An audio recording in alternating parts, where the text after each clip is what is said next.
plus country que cross quoi.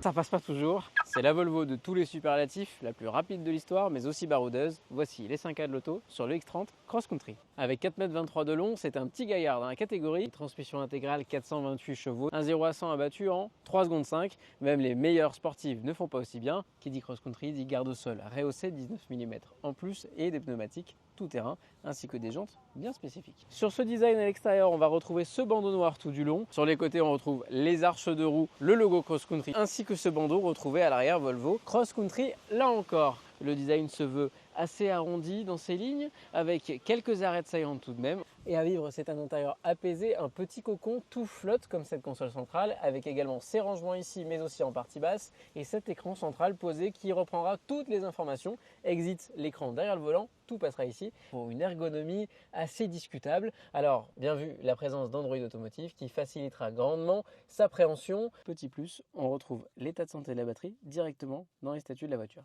Et ça, c'est pas le cas de toutes les voitures électriques. Vous le voyez lui, l'alerte d'attention du conducteur. Eh bien celui-ci sera à désactiver. Cette voiture n'a de cesse de sonner. En transmission intégrale, le coffre a été réduit à sa plus simple expression, 310 litres de volume. C'est moins qu'une Renault Clio et c'est bien dommage pour un véhicule urbain mais familial quand même. Heureusement, on gagnera ici un peu d'espace. L'espace aux jambes sera tout bonnement exceptionnel.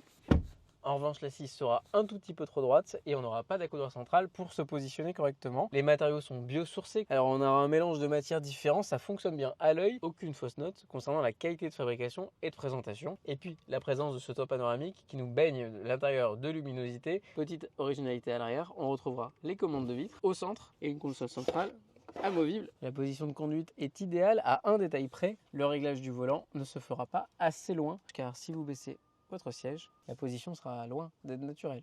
A noter que nous disposons aujourd'hui d'une sonorisation Harman Kardon pour le plus grand bonheur des audiophiles. Et c'est une piste de Mario Kart ici. À recharger, cette voiture est une bonne surprise. Le 10 à 80 sera expédié en 26 minutes grâce à des capacités de recharge allant jusqu'à 175 kW. L'autonomie sera de 425 km WLTP grâce à une batterie de 69 kWh. À acheter, cette voiture vous coûtera la bagatelle de 57 000 €, un billet assez élevé malgré ses performances. À mi-chemin entre baroudeur et performeur, celui-ci se cherche encore. Un design réussi, une fiabilité, un intérieur de qualité. La note finale sera de 14 sur 20.